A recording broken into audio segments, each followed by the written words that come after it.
And he did it with, I mean, he went room by room by room. Yeah, it was exciting. And some of the graffiti artwork was pretty good too. You know, a company down in Oklahoma's doing the windows. Really? That's cool. And then Jack's, I saw this on Facebook, Jackstar is putting in this big space center thing. Oh, I did hear about that, yeah. I'd like to call tonight's meeting to order. And I'm going to ask Mr. Rainey if he'll do our invocation tonight. So if you'll please stand with me.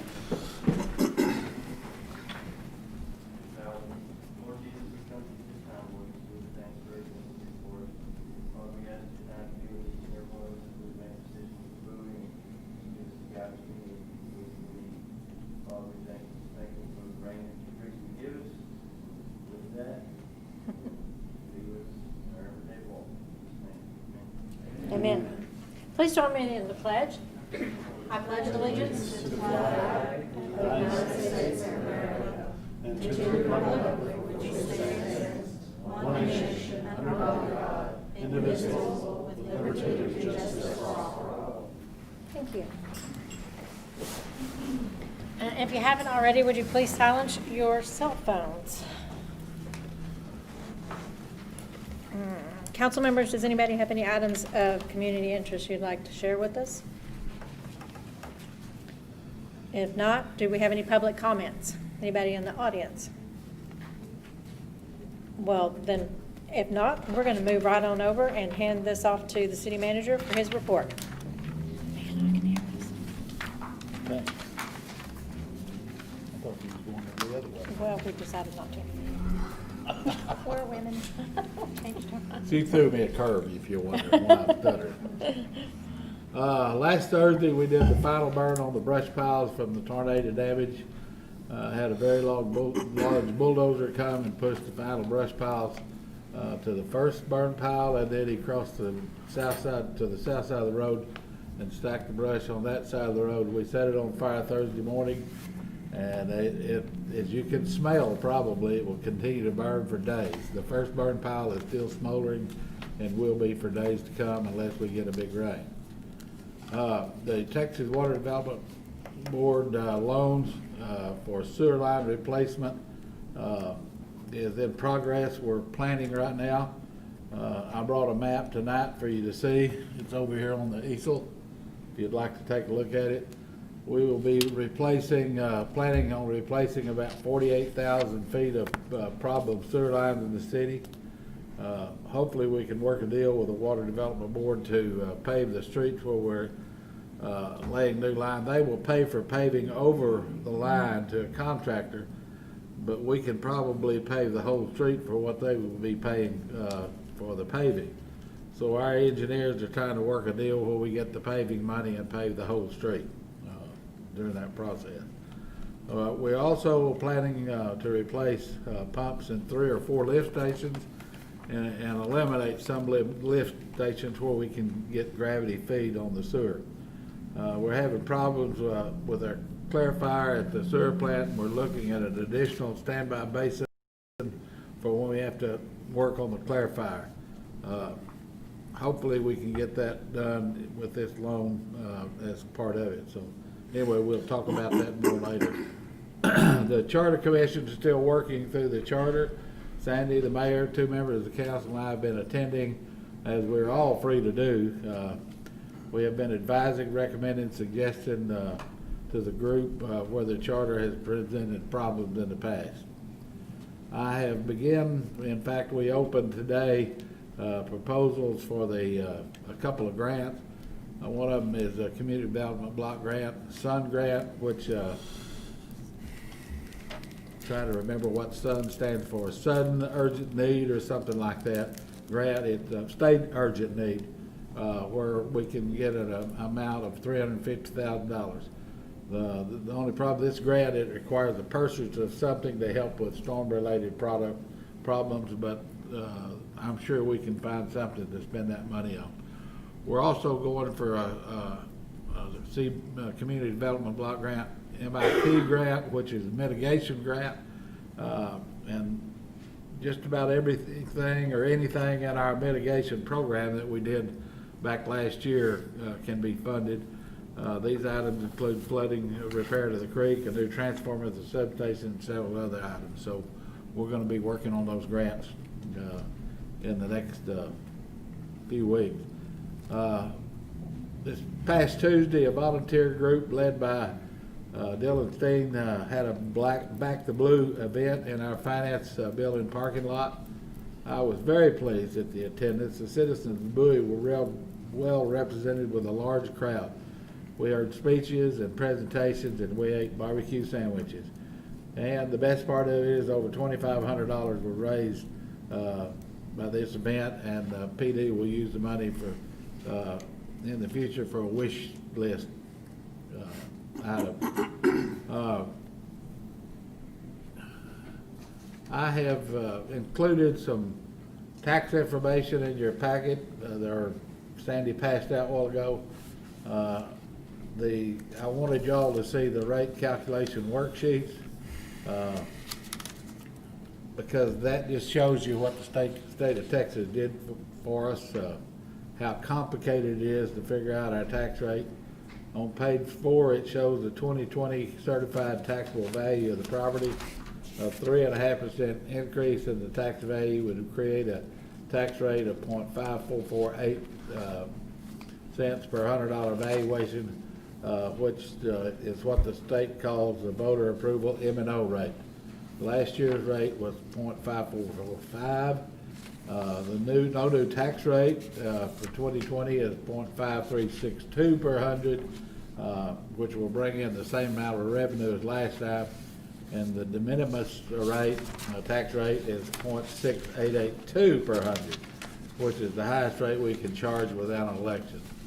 And I was gonna give you several examples, but I've just decided to copy this and hand it out to you later so that you can see, what the choices we'll have for the tax rate.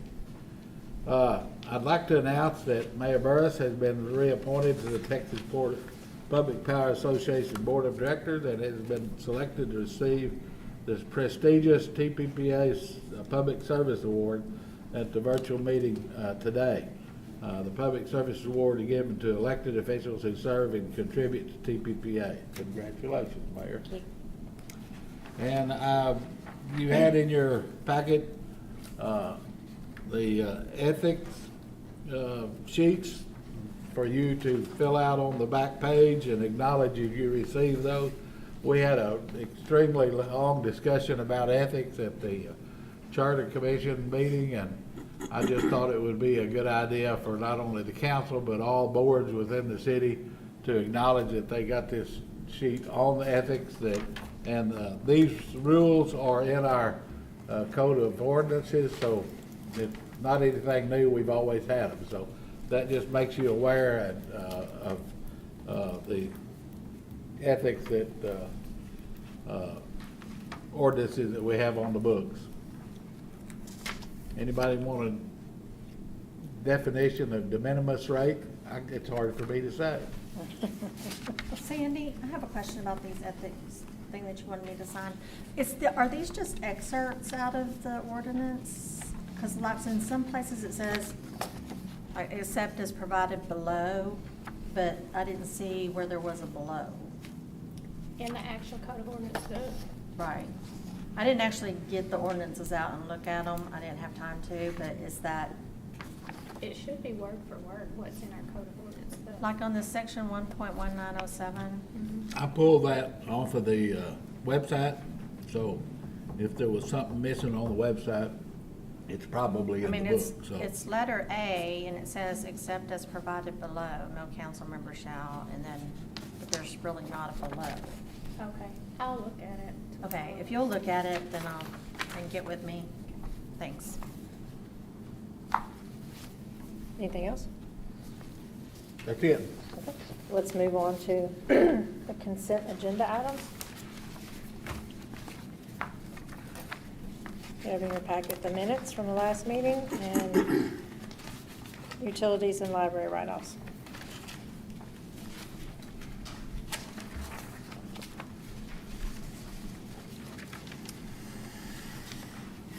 And I would entertain a motion to accept them all as presented. So moved. Thank you, Mr. Love. Do I have a second? Second. Thank you, Mr. Bell. Buckmaster? Aye. Love? Aye. Bell? And Higgins?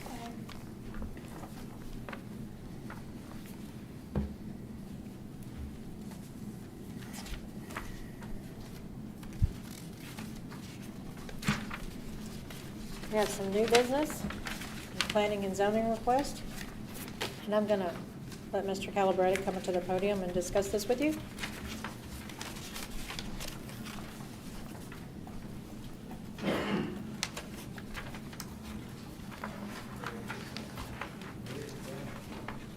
Hi. Planning and Zoning Committee met July 16th, 2020. Quorum was met, and the new business that we discussed was the request of the Real Estate Group Incorporated, Chad and Anna Coker, to replat 2.01 acres, part of Block 9 and 10, Lindsey Addition, located at the corner of West Riley Street, Green Street, and Usury Street, creating Lot 1 through Lot 3, Block 1, and Lot 1 through Lot 10, Block 2, Coker Addition. And all of those lots are the legal size, and the zoning for that area is for hub manufactured housing. So and this is going to be a manufactured housing project that's going in, and so we approved that and make that recommendation to the council. Anybody have any questions, or has anybody driven over there to see it? Because they have cleaned it up, and I guess until today, it was really clean. Yeah, it's cleaned up, it's sand and everything else, but it needs all approval, and we have to get a print for our building, so we got to do that, but yes, ma'am. I'm sure many of you have heard them talk about the tiny houses, and that's where this is going to be. But this is going to be the tiny house neighborhood down there. If there's no questions, can I entertain I would entertain a motion to approve. Ms. Higgins, do I have a second? Second. Mr. Love? Buckmaster? Aye. Bell? Higgins? And Love? Aye. You need this back.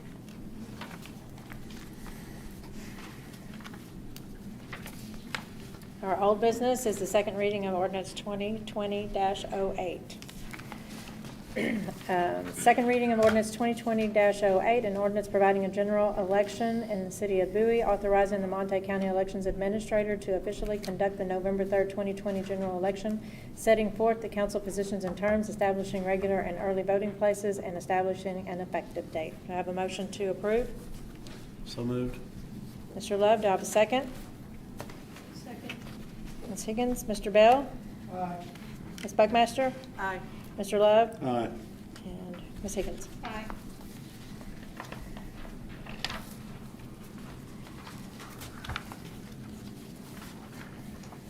All right, at this time, we're going to close the meeting at 6:14 to go into executive session, if you don't mind. Leaving the room if you're not part of the executive session. This is information on tax rates that we've been playing what-if game. Would you give that to us? I'll be on about 7. Just ask for a motion. Yeah. Yes, for the motion to approve. Okay, we'll open the meeting back up at 6:18. So number 11 on the agenda is the action following the executive session. So do I have a motion on the floor for or against a? Yeah. Put it in words for me. I recommend that we move forward with resolution 2024 to approve the 4B sales tax. Okay, we have a motion on the floor from Higgins. Do I have a second? I'll second. Mr. Love? Buckmaster? Aye. Love? Aye. Bell? Aye. And Higgins. Aye. Okay, so then with that, we are adjourned at 6:19. Thank you.